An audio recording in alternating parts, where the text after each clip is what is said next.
DJ Tillu వీడి స్టైలే వేరు. ఈ పాటని కేవలం మన లీడర్ల కోసమే రాసినట్టున్నారు, మన లీడర్ల కోసమే సినిమాలో పెట్టినట్టున్నారు. యా లీడర్కి డ్యాన్స్ చేయాలనిపించినా ముందుగా డీజే టిల్లు పాట పెట్టండి రా స్వామి అంటున్నారు. మరి ఆ పాట వింటానే ఆ రేంజ్లో ఊపు వస్తానట్టుంది మన లీడర్ సాబులకి. ఇంతకుముందు మాజీ మంత్రి మల్లారెడ్డి గారు, ఇప్పుడు ఇంకో మంత్రి సారు చెప్పేది ఎందుకు చూడండి.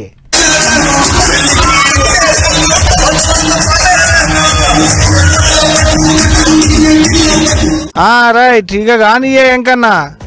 రెండు చేతులు మీదికి లేపి బన్ను గాని భారత్లా టిల్లు అన్న దిగిండంటే డించకు డించకు దుంకాలా అనుకుంటా జోరి జోరి స్టెప్పులు వేస్తుండు పోండ్రి మంత్రి కోమటిరెడ్డి వెంకటరెడ్డి సారు. పక్క పొంటి టిల్లు ఉన్న అందరి మంత్రి సార్లే చూసేటోళ్ళు ఉండేనేమో, గా తిరిగి వేస్తున్నాడు మరి సారు స్టెప్పులు. జనంతా అటు ఊపంగానే దమ్ము వచ్చినట్టున్నది మంత్రి సార్కు. ఇక నాతోని కాదు మీరే ఎగురులే అని పక్కకు నిలబడ్డాడు.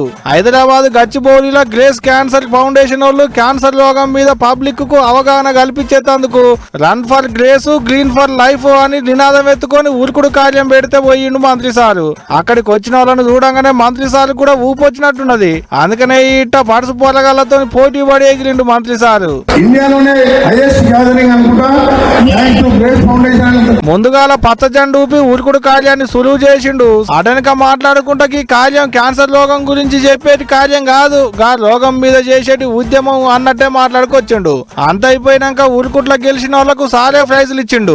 ఇక ఇప్పుడు మంత్రి సార్ స్టెప్పులు చూసినాక అప్పట్లో మల్లన్న ఇప్పుడు ఎంకన్నా గీల ముంగట టిల్లేం పనికొస్తాడు అనుకుంటున్నాడు చాలా మంది. దానక అట్టనే ఉన్నది మరి సార్ స్టెప్పులు చూస్తుంటే.